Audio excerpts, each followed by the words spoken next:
जय हिंद साथियों।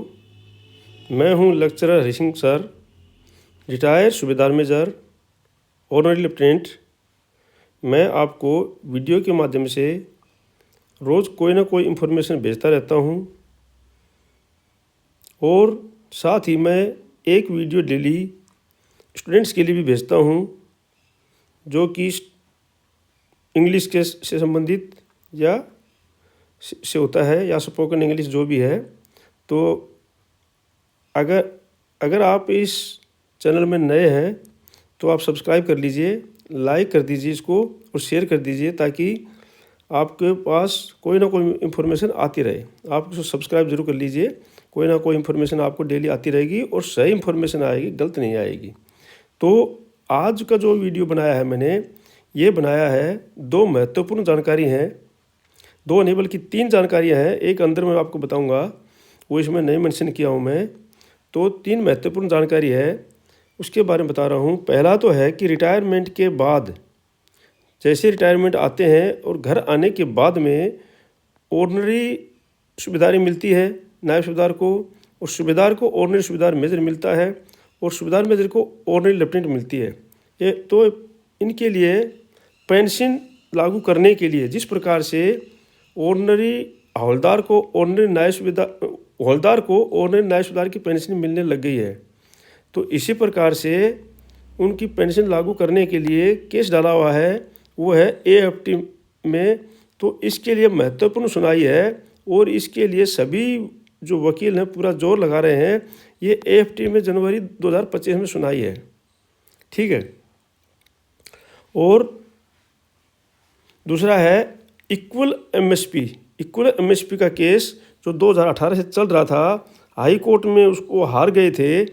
अब जो है उसकी रिट याचिका डाल दी है, ये वकील साहब हैं, इन्होंने जो है रिट याचिका डाली है सुप्रीम कोर्ट में और वो डल गई है। अब उन्होंने कहा है कि भाई अब आप लोग सब जो है इस वॉइस का साथ दें और इसके साथ जुड़ें ताकि ये इक्वल MSP सबके लिए लागू हो जाए। अगर ये इक्वल MSP सबके लिए लागू हो जाती है तो क्या है, उसमें पेंशनर को भी फ़ायदा है, पेंशन भी बढ़ेगी सभी रैंक्स की, और साथ ही जो सर्विस हैं उनको भी फ़ायदा है, उनकी भी सर्विस तनख्वाह बढ़ेगी। क्योंकि आपको पता है एक MSP जो जुड़ी थी वो मैं आपको आगे बताऊंगा, ये MSP कैसे लागू हुआ था, क्यों लागू हुआ था, इसके बारे में आगे चलेंगे, ठीक है। तो अगर रिटायरमेंट के बाद में जो ऑनर रैंक है और इसमें इसमें सुनाई होकर के जीत जाती है, क्यों जितना तो पड़ेगा ही पड़ेगा, आज नहीं तो कल। क्योंकि जब एक रैंक को नायब सूबेदार को पेंशन दे दी गई है तो बाकी को मना नहीं कर सकते हैं, लेकिन ये सकता है कि समय ज़्यादा हो सकता है, आज नहीं तो कल कभी ना कभी इसके लिए लागू होगी। अगर उसमें पेंशन लागू हो जाती है तो कितनी पेंशन लागू होगी वो भी मैं इसके अंदर बताया हूँ, वो मैं आपको आगे चल करके इस वीडियो में बता रहा हूँ आपको, ठीक है। तो अगर आप इस चैनल में नए हैं सब्सक्राइब कर लीजिए, लाइक कर दीजिए और ज़्यादा से ज़्यादा शेयर कर दीजिए ताकि आवाज़ ज़्यादा से ज़्यादा लोगों तक पहुँचे और ज़्यादा से ज़्यादा लोग जो है इसमें शामिल हों, ठीक है। तो चलते हैं अभी। अब जैसे ये है, ये मैं आपको बताया हूँ, अगर रिटायरमेंट के बाद ऑनर रैंक्स को उनके रैंक के मुताबिक पेंशन मिले, इसके लिए 43 जेसीओज ने जिनमें से नायब सूबेदार मेजर शामिल हैं, इनके केसों ने अपना केस डाला हुआ है। तो इसमें और भी कोई डाल सकते हैं जो भी हैं, तो क्योंकि इसमें ज़्यादा से ज़्यादा जुड़ेंगे, ज़्यादा से ज़्यादा केस डालेंगे तभी आप लोग को न्याय मिलेगी। तो जो है इसमें वो केस डाला है तो उसकी केसों की जो सुनाई है वो जनवरी 2025 में है, बहुत ही महत्वपूर्ण सुनाई है वो, और उसके लिए सभी जोर लगा रहे हैं। सभी जो एडवोकेट साहब, जो वकील साहब हैं, सभी जोर लगा रहे हैं कि जब नायब सूबेदार को ये मिल गया है पेंशन तो इनको भी पेंशन मिलनी चाहिए जब रैंक दिया है तो, ठीक है। तो ये सुनाई है, अगर महत्वपूर्ण सुनाई है, और अगर ये केस जीत जाते हैं तो अगले रैंक की पेंशन मिलेगी उनको। जैसे नायब सूबेदार को मिलेगी सूबेदार को मिलेगी सूबेदार मेजर की, और सूबेदार मेजर को मिलेगी ऑर्डनरी लेफ्टिनेंट की। अब अगर वो केस जीत जाते हैं तो उनकी पेंशन में कितनी बढ़ोतरी होती है ये मैं आपको दिखा रहा हूँ। देखो, अगर नायब सूबेदार जो है वो केस जीत जाता है 28 साल वाला, या 26 साल वाला है उसकी थोड़ी सी अंतर होगा उसमें, तो 28 साल के लिए मैं हूँ। तो अगर वो 28 साल में ऑर्डनरी आया है या 26 साल में आया है तो 26 में थोड़ी सी अंतर है, उसमें 27 कुछ है, इसमें 27,950 है। तो उनकी पेंशन जो है 27,950 से बढ़ करके 30,175 हो जाएगी। तो उनकी बेसिक पेंशन में ही जो है उनका 2,225 रुपये का अंतर हो जाएगा, बढ़ोतरी हो जाएगी। अब उसके ऊपर 53% DA भी मिलेगा। ठीक है। इसी प्रकार से अगर सूबेदार साहब को 31,500 है, सूबेदार साहब की जो है 30 साल में, तो बढ़ करके 34,425 हो जाएगी। बेसिक में जो 3,025 रुपये की उनकी बढ़ोतरी हो जाएगी और उसके ऊपर उनको DA वगैरह मिलता रहेगा। और इसी रेट के ऊपर, क्योंकि ये बढ़ोतरी है, इसी के आधार पर जो है पे कमीशन आएगा, तो इसको 2 पॉइंट जितने भी फिटमेंट फैक्टर होगा उसके अनुसार से गुना की जाएगी, तो उसके अनुसार से फिर और भी ज़्यादा ये बढ़ती चली जाएगी। ठीक है नहीं। इसी प्रकार से अगर सूबेदार मेजर साहब हैं तो उनको 34,575 हैवी मिल रही है और उनको बढ़ करके 46,300 हो जाएगी। और बेसिक में जो है 11,725 रुपये की बढ़ोतरी हो जाएगी। उसके बाद उनका DA वगैरह बढ़ेगा। तो ये बहुत ही अच्छी बात है सभी के लिए, क्योंकि अगर जो है इसमें किसी को नुकसान नहीं है, किसी भी रैंक को कोई नुकसान नहीं है इसमें, और ये सभी के लिए अच्छी बात है। अगर आप लोग सभी इसका साथ दें, ज़्यादा से ज़्यादा इसमें आवाज़ पहुँचाएँ सरकार तक, ज़्यादा से ज़्यादा इसका पक्ष करें। कहने का मतलब इसको लाइक करें, इसको शेयर करेंगे तो अपने आप सरकार तक बात पहुंचेगी और अपने आप जो है इसमें ऊपर तक बातें जाएंगी। सभी लोग इस पर वीडियो बनाएंगे तो इसकी सुनाई होगी, तो ये जीत होगी तो सभी का फायदा होगा।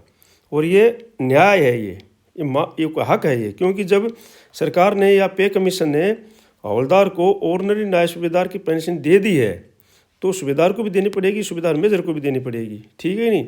और हवलदार को दी है तो नायब सूबेदार को भी देनी पड़ेगी। तो इस प्रकार से ये जो है इसको, तो ये केस है इसका, अब जनवरी में सुनाई है, जनवरी 2025 में AFT में। तो उसके बाद इसका देखो क्या डिसीजन आता है, तो उसके ऊपर है, ये आपको बताना ज़रूरी था। तो इसको ज़्यादा से ज़्यादा शेयर करें। तो आगे है ये जो वकील साहब है, एडवोकेट साहब, इन्होंने बताया है कि भाई हमने जो है इक्वल MSP का केस जो हाई कोर्ट में हार गए थे किसी कारण से, तो अभी जो है सुप्रीम कोर्ट में रिट याचिका डाल दी गई है और बहुत ही ज़्यादा प्रूफ के साथ डाली है और ठोस प्रमाण के साथ में डाली है। तो हमें आशा है कि पूरा हम जो है सुप्रीम कोर्ट में इसकी न्याय मिलेगी और ये रिट याचिका डाली जा चुकी है। ज़्यादा मैं ये नहीं बोलता हूँ कभी भी कि भाई MSP लागू हो गया, MSP मिल गया, MSP का एरियर आ गया, सरकार ने मान लिया, कभी नहीं बोलता हूँ मैं। जो सही बात है वो बोलता हूँ। MSP केस हार गए थे, अब जो है उसको याचिका उसमें डाली है। ठीक है नहीं। मैं कभी नहीं बोलता हूँ कि 18 महीने का एरियर मिल रहा है, फलाना दिगड़ मिल रहा है। क्यों? उसका कोई मिलने वाली है ही नहीं वो चीज़। 18 महीने का एरियर तो गवर्नमेंट ने मना किया हुआ है, तो जो वो एरियर था वो, इसलिए मैं कभी फालतू बात नहीं बोलता हूँ। लेकिन ये चीज़ जो है, ये हमारे एडवोकेट साहब हैं, इन्होंने बिल्कुल, मैंने इसका सुना है बात और इन्होंने रिट याचिका डाल दी है। और अब वो बोलते हैं कि भी आप लोग सभी ज़्यादा से ज़्यादा इस वॉइस के साथ जुड़ें, इसको शेयर करें और ज़्यादा से ज़्यादा हमारे साथ वीडियो बना के भेजें और ज़्यादा से ज़्यादा लोगों को इसके साथ जागरूक हों और ये आवाज़ जो है वहाँ तक पहुँचे, तो ताकि जो है ये जवानों का हक है, जवान JSU का हक है। क्योंकि MSP का मतलब है मिलिट्री सर्विस पे इसका मैं आगे समझाऊंगा आपने पे कमीशन में क्या उसका दिया है। तो उसका कहने का तात्पर्य है कि भाई वो जो है कठिन परिस्थितियों के लिए है, तो चाहे ऑफिसर हो, चाहे JSU हो, चाहे जवान हो, सभी उन परिस्थितियों से गुजरते हैं। तो उसमें सबके लिए अलग अलग क्यों है? ठीक है, तनख्वाह सबकी अलग अलग है, वो अपनी रैंक के मुताबिक अलग है, वो अच्छी बात है। लेकिन जो एक अलाउंस दिया गया है कठिन परिस्थितियों में सेवा करने का, तो वो सेवा तो कठिन परिस्थितियों में अगर मान लो जाता है बर्फ़ के अंदर सियाचिन में, उतनी ठंड तो एक सिपाही को लग रही है, उतनी ठंड एक हवलदार को, उतनी ठंड एक JSU को, और उतनी ठंड जो है एक ऑफिसर को लग रही है। ठीक है कि नहीं? तो वो फिर उसमें भेदभाव क्यों है? क्योंकि वो तो सबको बराबर मिलना चाहिए। जवान को कम मिल रहा, JSU को थोड़ा ज़्यादा और ऑफिसर को बहुत ज़्यादा मिला, तो इसको बराबर होनी चाहिए। तो इसके लिए केस डला हुआ है। तो अगर ये केस हो जाता है तो आप लोग की तनख्वाह भी और उनकी जवानों की तनख्वाह भी और आप लोग की पेंशन भी बहुत ज़्यादा बढ़ेगी। तो अब चलते हैं आगे। देखो ये केस है, ये केस था, ये डेट 30/9/2024 को जो है हाई कोर्ट में हार गए थे।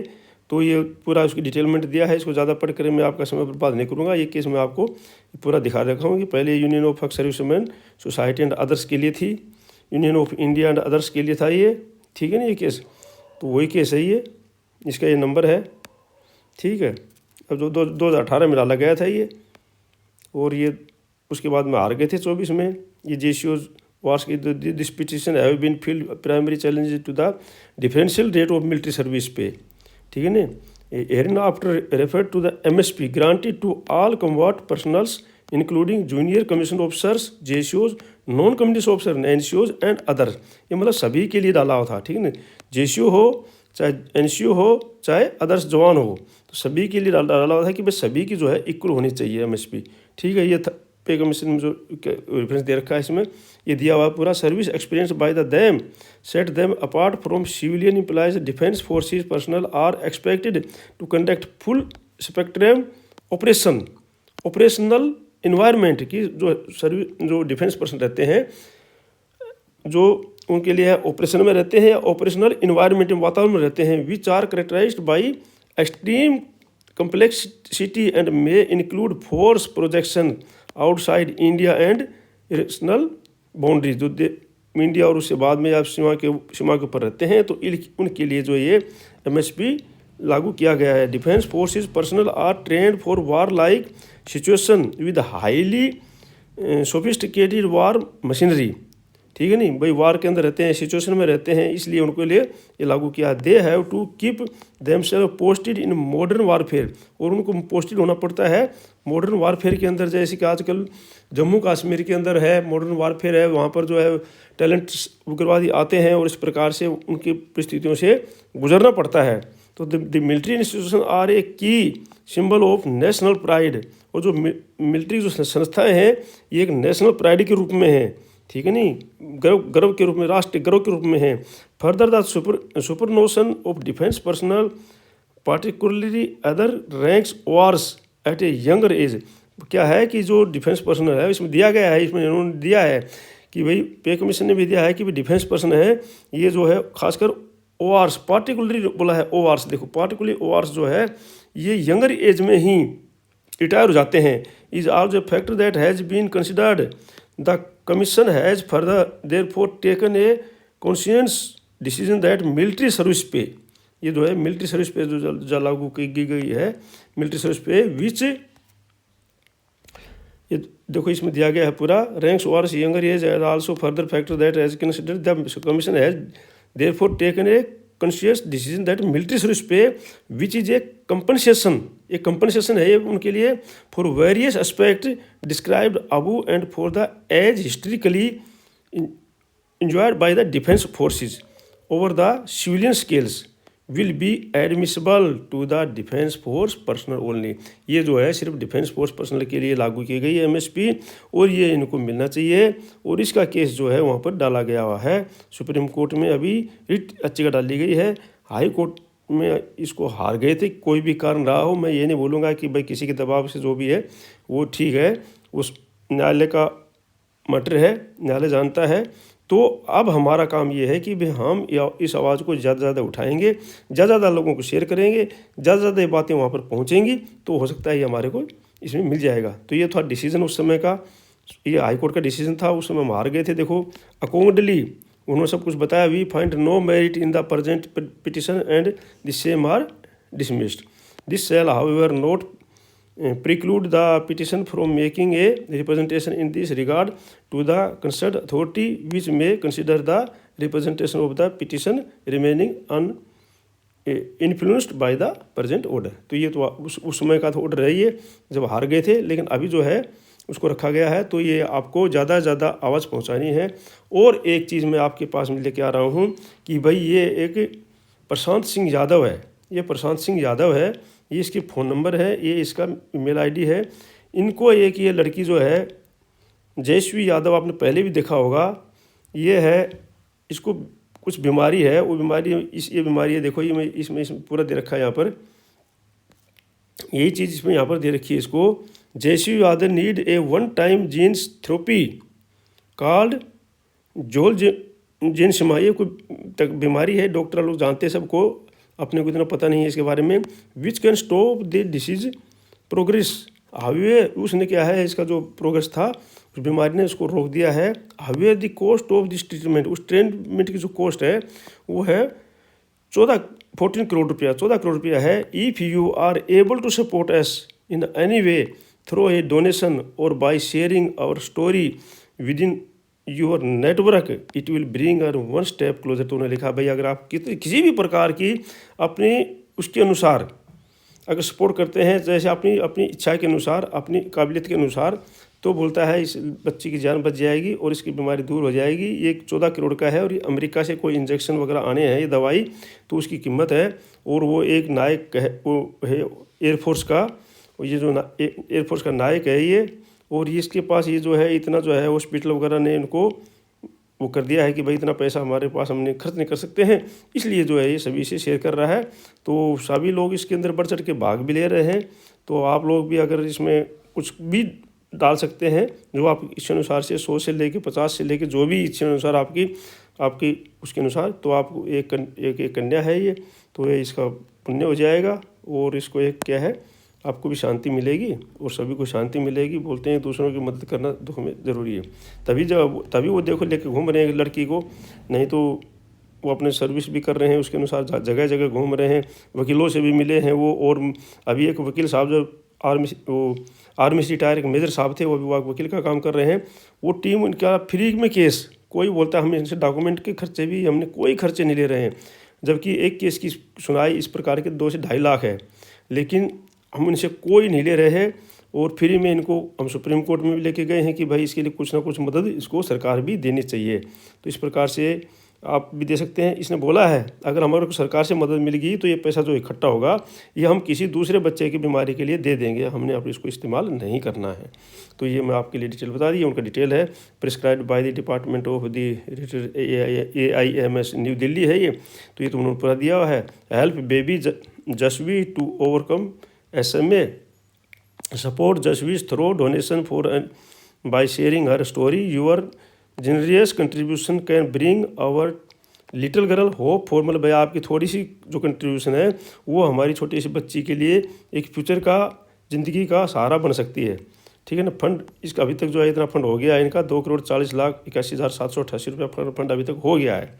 ये सारा छुपा नहीं रहे हैं। कोई बोलता है कि अगर हमारे को और कहीं सहायता मिलेगी और फालतू फंड हो गया तो हम उसको किसी बच्चे में दे देंगे। ठीक है। As on 19 December 2024 donate via bank transfer, bank से ट्रांसफ़र कर सकते हैं आप। नेम बैंक आजकल फ़ोन के अंदर से हो जाता है। और अकाउंट नंबर है दिया है इन्होंने, ये अकाउंट नेम दिया है baby of Neha and Prashant, IFC code दिया है ये। और इसमें जो है ये उसका इसको दिया है, स्कैन करके भी कर सकते हैं। ठीक है। तो ये जो अर्जेंट है आप कर सकते हैं इसके लिए। तो आज जो है इस वीडियो में आपको मैंने जो इन्फॉर्मेशन दी है इसके लिए आप अपना भी थोड़ा और कुछ नहीं तो कम से कम आप अपनी आवाज़ उठा के इसको शेयर करके ही आप इसको लोगों तक भेज देंगे, तो भी दोनों तरफ से शेयर करने में दोनों को फ़ायदा होगा। एक तो जानवी को भी फ़ायदा होगा, हो सकता है किसी ऐसे आदमी के पास ये जसवी जो है बेबी जसवी है इसको भी फ़ायदा होगा कि हो सकता है किसी के पास वो आवाज़ पहुंच जाए और वो डोनेट कर दे। और दूसरी बात है कि आप जो ये 2 केस चल रहे हैं ये इनमें भी आवाज़ आगे तक बढ़ेगी, तो इसमें भी फ़ायदा होगा। तो आपसे रिक्वेस्ट है कि इन वीडियो को ज़्यादा से ज़्यादा शेयर करें, इसको लाइक करें और मैं आपके पास भेजता रहूँगा कोई न कोई। आपके ये वीडियो देखने के लिए बहुत बहुत धन्यवाद है। आपका दिन शुभ रहे, भगवान आपको सुखी रखे और ज़्यादा से ज़्यादा शेयर करें। मिलते हैं अगले वीडियो में किसी नए उसके साथ में, तब तक के लिए जय हिंद जय भारत। आपका दिन शुभ रहे।